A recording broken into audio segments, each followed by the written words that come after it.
tanggal 27 Rajab. Pas malam Senin 27 Rajab tahun ke-10.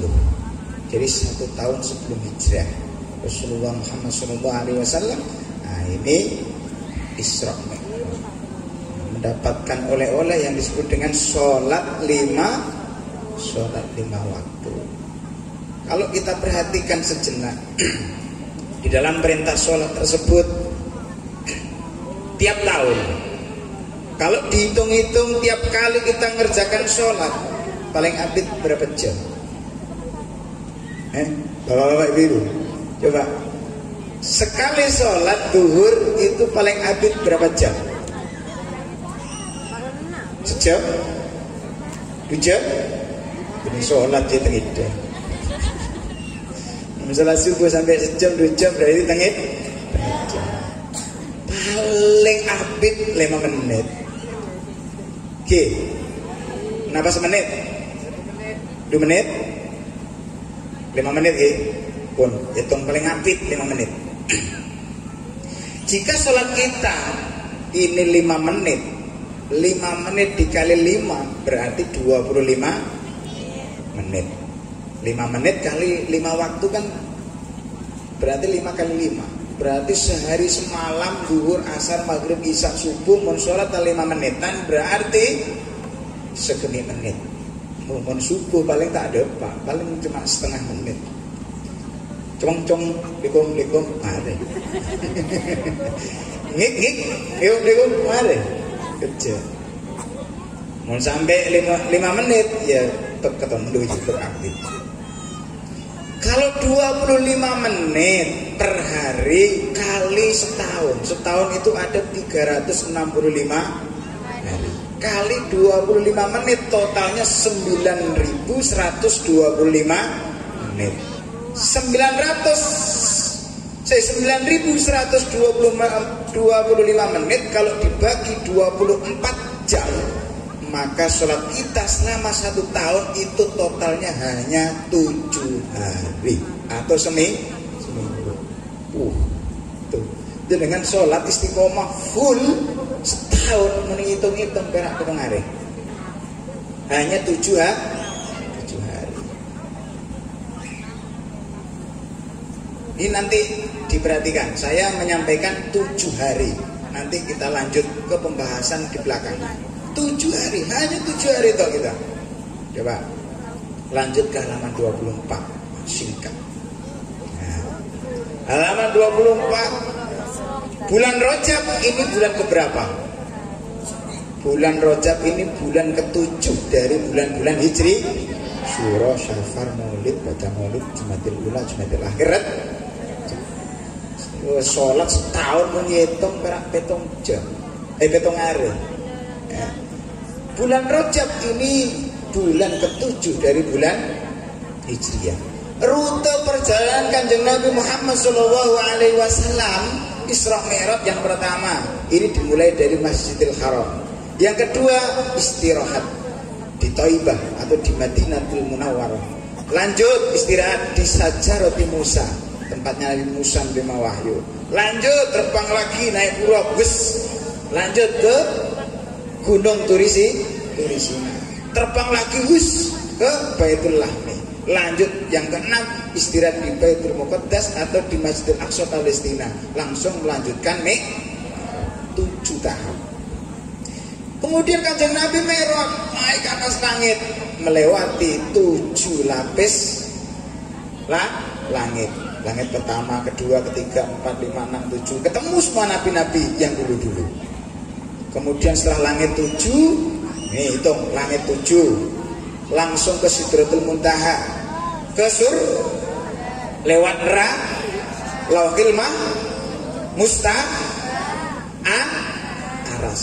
7 juga. Seminggu ada berapa hari? 7 hari. Bumi ada berapa lapis? 7 juga.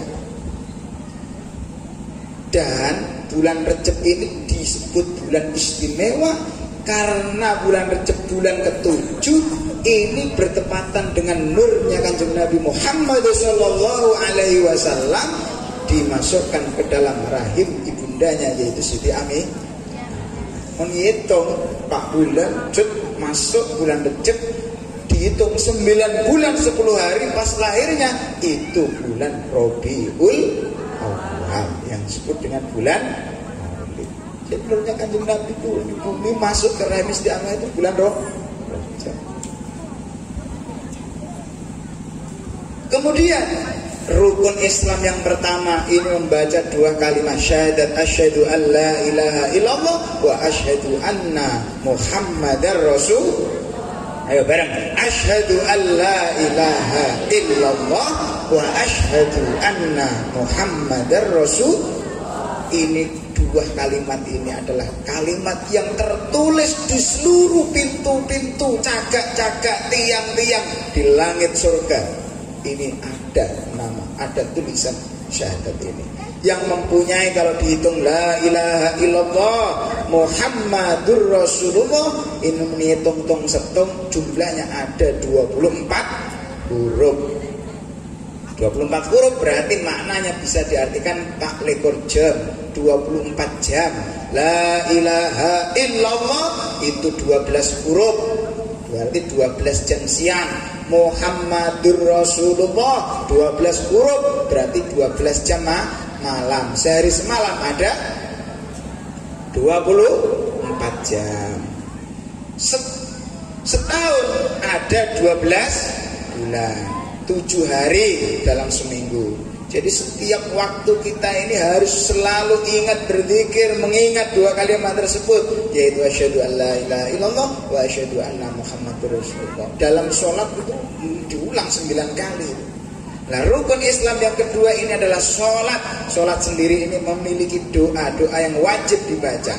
Nah, Kanjeng Nabi naik turun ke langit, asalnya mendapatkan perintah sholat berapa? 50 waktu, kena diskon besar-besaran menjadi 5 waktu. Kayak ibu mana belanja nyari diskonan. Non perempuan cepat dapat diskonan. Karena apa? Ketika tiap bulan dia kedatangan tamu dari bulan, itu sudah diskon, tidak boleh sholat. Inilah hebatnya perempuan, tidak perlu mikirin bulan, tidak perlu mikirin bagaimana caranya naik ke bulan, karena setiap bulan bulannya sudah datang. Rukun yang ketiga ini zakat. Lah, zakat khaliyah, zakat yang kita laksanakan waktu dan tenaga dalam 24 jam ini, yaitu sholat. Kalau dalam sehari semalam kita memiliki 24 jam tadi, zakat artinya mengeluarkan sebagian harta. Nah, kalau sholat itu ya bayarnya pakai waktu sama tenaga. Harta yang dikeluarkan itu, waktu atau tenaga yang dikeluarkan harus 2,5%. Sedangkan 2,5% dari 24 jam adalah 36 menit. Bukan 25 menit, 36 menit paling tidak itu selama sehari semalam. 2,5% kalau dalam bahasa fikih itu disebut rubu usuri qimati urudit tijarah ya. Itu kalau harta dagangan. Wajibwa rubu usuri qimati urudit tijarati. Kalau dalam bahasa fikih zakat 2,5%. 24 jam dibagi 4 ini sama dengan 6 jam. 6 jam dikalikan 60 menit sama dengan 360 menit. 360 menit dibagi 10 ini 36 menit. 360 itu bentuk lingkaran, artinya 0 atau kosong. Kanjeng Nabi sholat naik ke langit dapat perintah 50 waktu, diskon menjadi 5 waktu. Artinya 50 tinggal 5, nolnya itu hilang. Ada. Nah, kalau diartikan berarti orang sholat ini bisa diartikan harus mencari nilai 0 itu. Apa nilai 0 itu? Nilai 0 itu adalah mengkosongkan segala urusan-urusan kemewahan dunia. Ketika sholat kudu elang dunia, esena, kudu hilangkan nafsunya, khusyuk, khudur, kosong, hanya ingat kepada Gusti Allah. Itu yang disebut dengan sholat. Orang sholat dianjurkan, disuruh untuk berlatih menjadi khusyuk. Khusyuk itu tak ingat apa, tak ingat dunia, tak ingat tak ingat sahabat nah, tanam nah, apa nah, tak ingat. Kemewahan dunia harus dihilangkan, dikosongkan ketika sholat. Ketika orang sholat 5 waktu bisa melakukan secara khusyuk, maka mendapatkan pahala setara dengan 50 waktu. Ini kosong juga. Kemudian orang yang melakukan sholat, gerakan sholat, orang berdiri cengenjung, itu membentuk sudut 180 derajat. Ruku sudut berapa? 90. Sujud 25 derajat. Sujudnya 2 kali. 45 tambah 45 berapa? 90. Berdiri 100 ditambah 90. Ayo, 180 ditambah 90. 200 ditambah 45 ditambah 45 lagi 360. Jadi orang sholat sendiri itu sudah membentuk 360 derajat. 360 derajat itu bulat alias kosong. Jadi orang sholat itu sebenarnya mengkosongkan segala hal yang bisa menjadikan penyakit hidupnya. 360. Makanya orang kalau mau sholat harus menghadap ke kiblat. Kiblat kita adalah Ka'bah itu bentuknya kotak. Tapi orang Tawaf itu ngotak apa muter? Muter. Tidak ada ceritanya orang Tawaf ngotak. Oh, bisa tabrak. Ka'bah yang kotak, orang Tawaf itu muter, membentuk angka 0 atau kosong. Jadi orang berislam itu makanya harus yakin. Yakin itu bentuk dari sebuah tekad. Makanya bulatkan tekad, jangan kodakkan niat kita. Tidak ada ceritanya.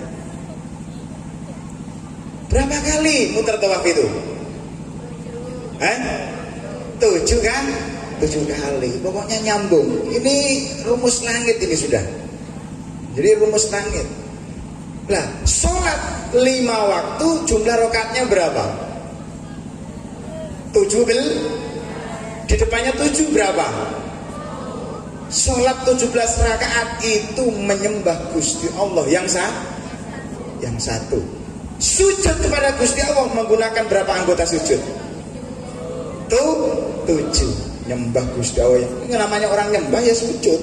Sujud kepada Gusti Allah dengan anggota badan yang 7, yang disembah itu Allah yang satu. Jadi 17 alias pitulungannya Gusti Allah sing Maha Welas. Makanya majelis suluk sholawat condong tresno dilaksanakan setiap malam tanggal 7 dengan harapan kita bisa menyatu dengan penyembahan kepada Gusti Allah, baik itu yang di alam, tumbuh-tumbuhan, hewan, binatang, semuanya yang di jagat alam ini semuanya nyembah pada yang satu dengan 7 anggota sujudnya.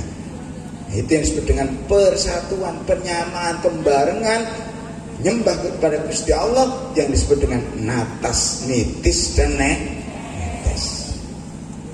Ini filosofinya pengajian condong tresno ini. Pitulungane Gusti Allah sing Maha Welas.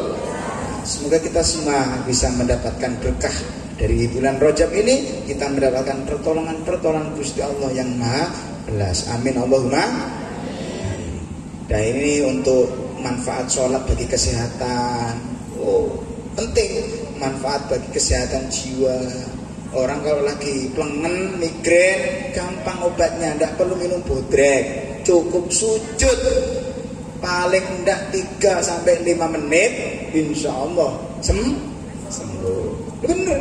Kenapa? Ketika sujud otak ini, kalau orang plengen, orang pusing itu gara-gara di dalam otak ini kekurangan oksigen, kekurangan darah. Kalau orang sujud, maka darah yang mengalir ke otak ini langsung 2 liter diisi di situ. Jadi otak-otak yang tadi itu tidak pada cerdas, yang kosong-kosong kena angin, ya, masuk angin, ini diisi oleh darah yang mengalir, sehingga kekosongan tadi itu, udara yang ada di kosongan ditabrak oleh darah itu keluar, sehingga kita balik fokus lagi, cerdas lagi. Apanya nanti dibaca sendiri, jadi sujud dan lain sebagainya itu. Nah, itu ada rahasia-rahasia manfaat khusyuk kalau sholat. Kenapa kok orang haid, wanita haid ini tidak boleh melaksanakan sholat? Manfaat sholat bagi wanita hamil. Nah, ini sangat bagus. Makanya ada ceritanya kalau ada orang hamil pas bayinya nyongsang, disuruh apa sama dokter? Suruh loncat-loncat apa disuruh sujud? Sujud, tidak jadi nyongsang. Itu sangat penting sekali. Nah, inilah rahasia pasoanan langit. Surut apapun masalahnya kita, sesusah apapun beban tanggung jawab pikiran, kesusahan, entah itu penyakit, entah itu ekonomi, entah itu apa saja di dunia ini yang sekiranya mengganggu konsentrasi kita berpikir dalam hidup, harus dibawa sowan kepada langit. Insya Allah kalau kita, soalnya ini sudah diajari sama Gusti Allah langsung, sanatnya ini mutasil. Jadi sholat itu sangat mutasil dari Kanjeng Nabi langsung kepada Gusti Allah. Kanjeng Nabi karena buntu, nah itu diajak sowan ke langit. Jadi ini ngajari umatnya ketika kita dalam menghadapi kebuntuan hidup, kesusahan hidup, pemikiran yang sangat tidak bisa nemu jalannya, artinya sudah buntu tadi, pasrah. Bentuk pasrah kita kepada Gusti Allah yaitu dengan sujud sholat kepada Gusti Allah. Dengan kita sholat, maka kita ini sowan kepada langit. Karena istimewanya orang sujud itu adalah berbisik-bisik dengan bumi, tapi yang mendengarkan inilah langit. Sholat harus dipaksa, sholat itu. Makanya kalau punya anak umur berapa? 7 tahun disuruh ngajari sholat. Kalau umur 10 tahun nggak mau, butuh beda mah. Rokok lah. Ini bentuk harus dipaksa. Ketika kita mengaku agama kita Islam, maka wajib dipaksa. Makanya di sini sholatlah walau terpaksa. Jadi percuma kalau sholat tak ikhlas, tak terima.